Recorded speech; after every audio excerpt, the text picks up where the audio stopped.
Okay, hi guys, so it's Rachelle back with another VEDA video. I know it's Monday, so this was meant to be a live video, and then I hopped on to do the live, and of course it has changed, so you can't just go live, you need some software and stuff.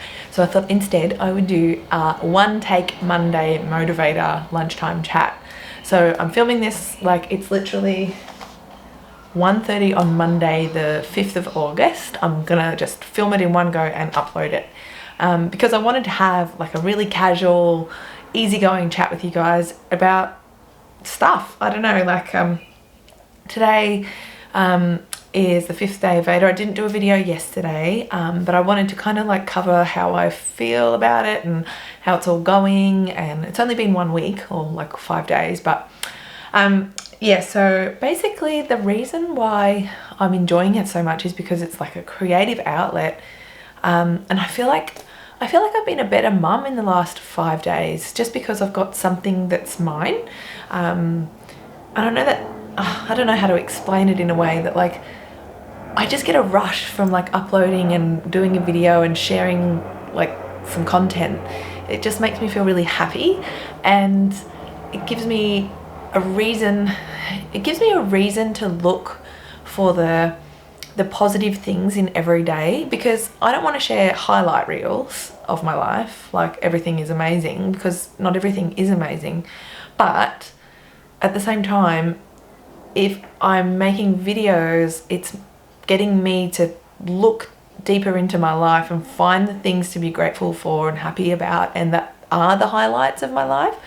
And even when I'm just at the park with the kids, if I think, okay, I'm going to make a video, instead of getting my phone out, looking at my phone, looking on Facebook, posting to Instagram and stuff, if I think to myself, I want to make a video of this so that I can remember it as a memory, instead I put the phone away and I get my camera out and I make a video, and I engage with the kids more, I play with them more, I do funny things to make them laugh, you know, to capture their beautiful smiles on camera and everything like that. So yeah, so it's kind of like a bit of a hack for me. If I'm making videos, I'm having more fun and I'm looking for the fun thing. So I feel happier, I'm more grateful for what we have. I can reflect and process things the way I feel about certain situations. Like I shared on my Saturday, I shared a video about how I'm feeling a bit overwhelmed with just like what we've done with the house, and how like it feels big, it feels like a huge exposure. It feels like I'm putting ourselves out there in a huge way, like within our community and within like just our lives. Like we're very minimalist and we have a small home for a reason. Like we've always liked the idea of having a pretty small mortgage and just feeling like no pressure, like just living our lives with the least amount of stress possible. But this feels like a complete 180 on that, and just feeling like just out there, I don't know. So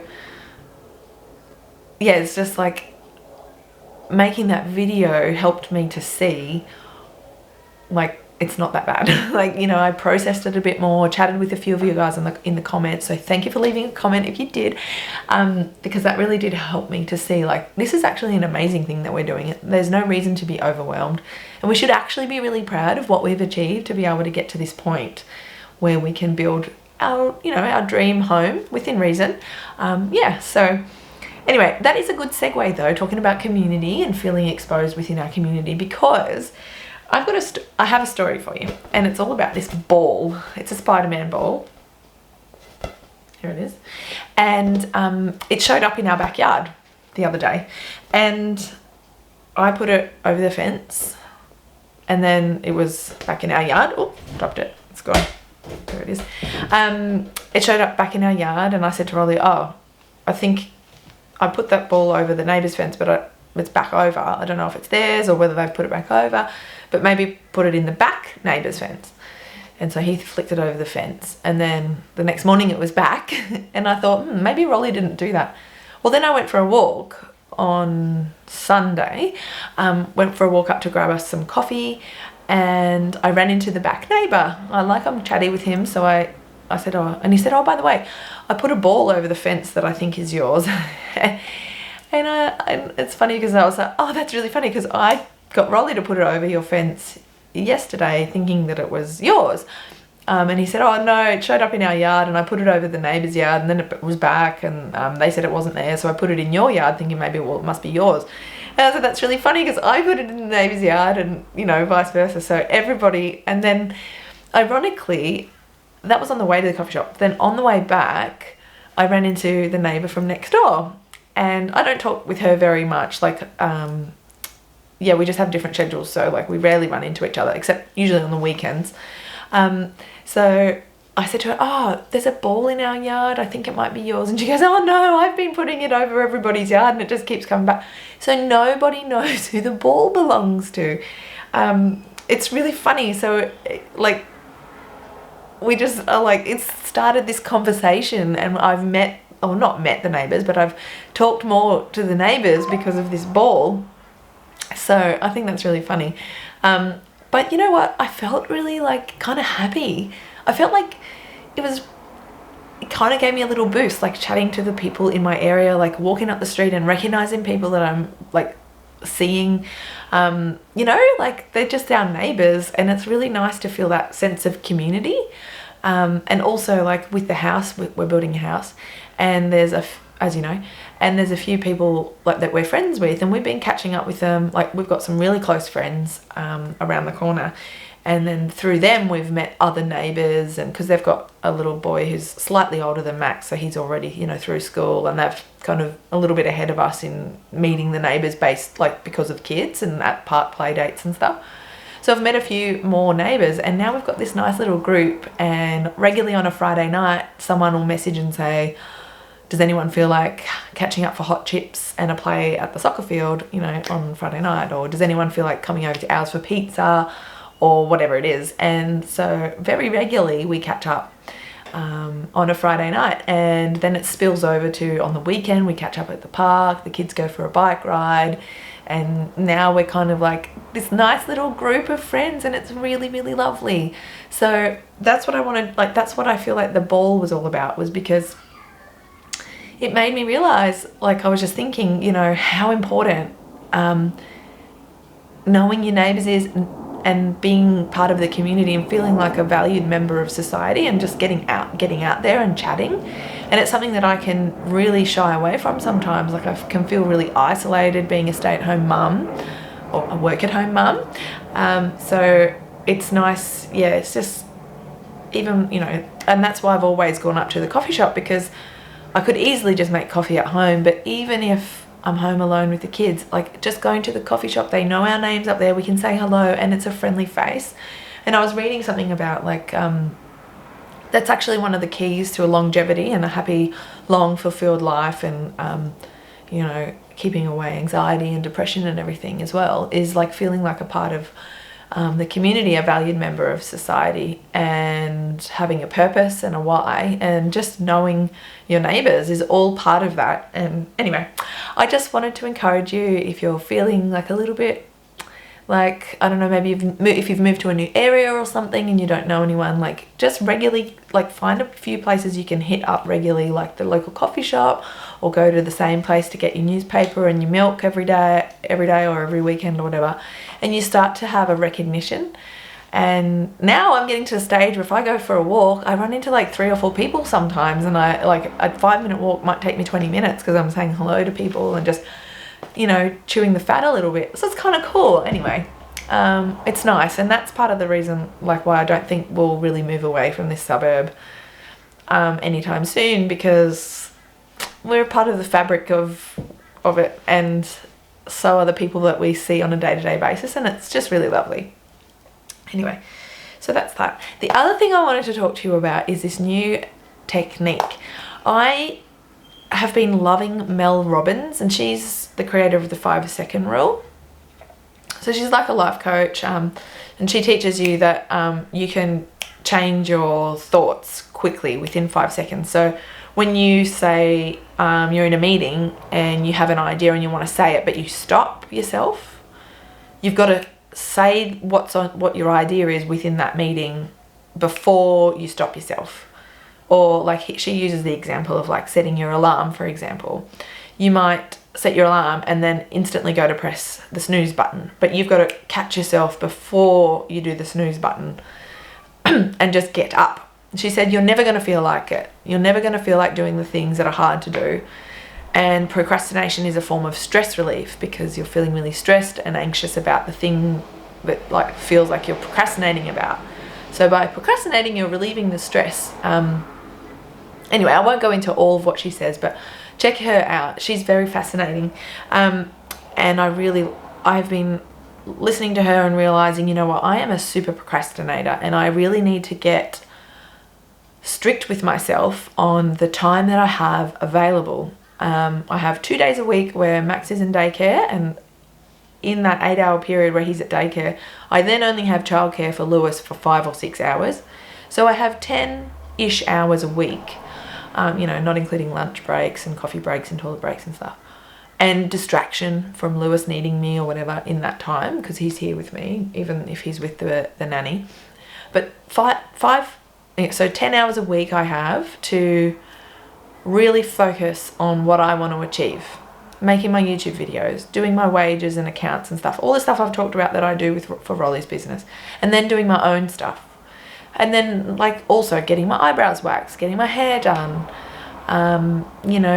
Whatever. If I want to do the groceries, I love taking the kids with me to do the groceries. I actually really enjoy it. I know I'm one of those weird people. I like doing like the day-to-day tasks with the kids, and I think it's a really good thing to do with them. But I need to get stricter with myself on the time allocated that I have that's for me to achieve the things that I want to achieve, to feel like I'm productive and that I'm doing things.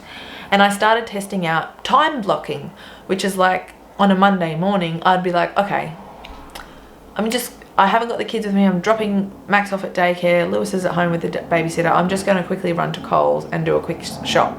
Next thing you know, it's like 11:30. I'm getting to my desk and I've got 3 hours or less than 3 hours to go, and I've got so much stuff to do. And I've just wasted really valuable time. The productivity of my time, the 3 hours that I was up at, or the 2 hours that I was at Coles, how much revenue or productivity time, how much is that costing our business by me spending that paid hours work that I could be earning money on doing the groceries, which I could easily do in the afternoon once Brenda has left. So I started doing time blocking and going and telling myself, it's work time and this is what you're allocated to do, and then you can do cleaning in the afternoon, or groceries in the afternoon, or whatever. Just organizing my day into blocks of time that are allocated to this, so that I know this is my family time. I only put my phone on, I only check Instagram at this time and this time, or when the kids are in bed, I can watch YouTube videos or whatever. So I'm also then more present with the kids, not in front of my screen. And just telling them to wait, or instead of spending time with them and playing with them on the days that I've got them, I'm half working, half replying to messages and all this stuff. So being really strict with my time. But then this morning, because Brenda is off for the day, I've got Lewis at home by myself, or I did this morning. Rolly's got home, so he's with Lewis now while I do this video. But this morning I put Lewis for his nap, and I did all the things that I could get done while I had him. We had breakfast, and I did a little bit of cleaning because he was awake and I don't want to sit at the computer. But while he was having his nap, I was like, okay, he usually naps for an hour and a half. So I thought I'm going to see if I can find a Pomodoro timer on the computer. So I didn't have my phone on. I didn't want to use my phone for it. So I found this website, I think it's called the Tomato Clock, and it's got the Pomodoro timer, which is the 25-minute things. So I set the timer, and it normally takes me about an hour and a half to do the wages side of what I need to do.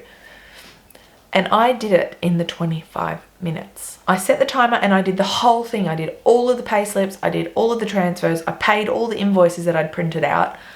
In a 25-minute thing, and it honestly normally would take me an hour and a half. So I don't know what I've been doing for that other hour and 5 minutes that it would normally in that, so it literally is a game changer all of a sudden. I've known all of these productivity hacks, but I've never really tried them. I've always thought to myself, nah, they won't work for me.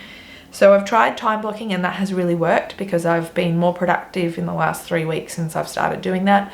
And now I've also started doing the Pomodoro literally today, and it worked fabulously. So it seems like such an easy thing, or like such a lame, like, oh, 25 minutes. Because the idea is you have 25 minutes, then a 5-minute break, 25 minutes, then a 5-minute break. And then I think it's 25 minutes and then a long break, which I think is 20 minutes or something like that. And it's amazing. I was like, okay, I've got 25 minutes. I want to get as much done as I can. Boom, boom, boom, boom, boom. Done. So how cool is that? So another thing I encourage you to do is really look at some of your habits and behaviors. See if you can get yourself a bit more organized. Put aside the stories you tell yourself that you can't do it, or that won't work for you, or that's for this kind of person and I can't, whatever. And just give it a go until you find something. And I've honestly been a serial procrastinator. I have procrastinated my whole life because I'm scared. This is the honest truth. I'm scared of being successful. I'm scared of being good. I'm scared of doing things and actually achieving them. So it's safer for me to be a procrastinator. I'm also scared of failing, but I'm more scared of success. Funnily enough, isn't that weird? So just maybe think about your tendencies and see if that might resonate with you and whether you could find a new hack for yourself. Because, we do have to hack our own brains, I think. And finally, before I go, I'm very excited to say that the G7X Mark III, it's a Canon camera. I used to have I started my YouTube channel with the Canon G7X Mark II. That's the camera that I got in 2016. And I've used that up until it broke. Like I literally videoed something with it almost every single day for 2 years. And I dropped it that many times, the flip up screen fell off. I now film on, it's right here, I'm looking for it, but it's right here I'm filming on. I now use the Canon M50, which is an interchangeable lens camera. It's a mirrorless. I took it with me to Europe and it was okay, but it's a bit heavy. Like it's okay. The camera body is the right size, but plus a lens, it's a little bit more fiddly. So finally, after a very long wait, the Canon G7X Mark III had been released. Now it's a $1,200 camera, but I ordered one. Of course I did. And it's coming, I'm pretty sure I ordered it in silver, so I hope I get silver because usually we don't get a choice of color because it comes in black and silver. Usually the Americans and the Europeans get the choices of color, but this time it seems like I was able to order the silver, so that's cool, or like the other color, whatever it is, that's not black. Anyway, it said when I ordered it 2 or 3 weeks ago, I think at least 2 weeks ago, it said it was going to be delivered around the 31st of August. So I thought, oh, this will be great. I'll get right into VEDA, do a video every single day in August. And then at the end of August, I'll celebrate with a treat. I'll get my new camera or my new vlogging camera, and I'll just save this one for video, like sit down videos. And I got an email literally an hour ago saying that it was on the truck. So I may have it by the end of the week. I am so excited. And one of the things I'm really excited about is it has live streaming capabilities. So I'll be able to hop onto YouTube and do a live stream straight from that camera once I figure out like the background of it. Yeah, and also it's got 4K, so that's really high quality video. It's got a few other things like it's got slow motion at 120 frames. I think the previous one was only 60 frames possibly. Could be wrong. No, I think that was 120 as well. But anyway, it's got a few upgrades. It also films vertical video, so for IGTV and Facebook Lives or whatever else, like whatever requires vertical video, so that's exciting. So I'm very excited to get that, and that's gonna be a little treat. So when I get it, I'll probably do an unboxing because I'm so excited. I've literally been waiting for years for this. Yeah, so that's all from me. This is a one-take video, so I'm pretty proud. I had my little notes. Anyway, I will let you get back to your Monday, and I'll see you tomorrow with another video. Tomorrow's video is going to be a grocery haul that I did and a little chat about the Coles minis, the controversy around them, plastic-free July, that kind of thing. A bit of a wrap up on plastic-free July and my thoughts on the Coles minis and why we actually still collect them, even though they're quite controversial. So if you want to see that video, hit the subscribe button, or just, you know, bookmark this channel in whichever way you do. Thank you so much for watching. By the way, I'm Rachelle. It's lovely to have you here. Thank you so much, and I will see you tomorrow. Bye.